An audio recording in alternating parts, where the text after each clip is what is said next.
Hello friends, good evening. Welcome back to my channel చేయనడిగట్ల. జనరల్గా మనకి ఎవరైనా ఏదైనా చెప్తే మనం చేస్తే అవతల వాళ్ళు హ్యాపీగా ఫీల్ అవ్వాలనుకుంటాం. కానీ ఒక్కోసారి మనం వాళ్ళు చెప్పింది చేసిన తర్వాత కూడా తిట్లు తినాల్సి వస్తుంది. అది ఎలా అంటే మనం టైం బ్యాడ్ అయినప్పుడు అరటిపండు తిన్న పళ్ళు విరిగిపోయి అంటారు కదా, అలా అనమాట.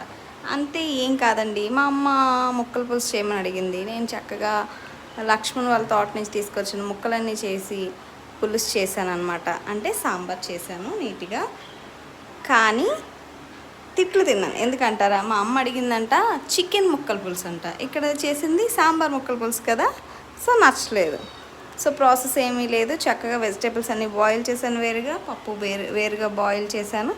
రెండు మిక్స్ చేసి సాంబార్ పౌడర్ యాడ్ చేసి కొంచెం పసుపు కొంచెం సాల్ట్ యాడ్ చేసి నీట్గా పోపు పెట్టి సాంబార్ చేసేసాను. చాలా టేస్టీగా ఉంది. మీరు కూడా ఒకసారి ట్రై చేయండి. అండ్ మీరు కూడా అలా తిట్లు తినకుండా ఉండాలంటే కాంబినేషన్గా చికెన్ ఫ్రై చేయండి. సో ఇలాంటి వీడియోస్ కోసం సబ్స్క్రైబ్ చేయండి. Thank you, bye bye.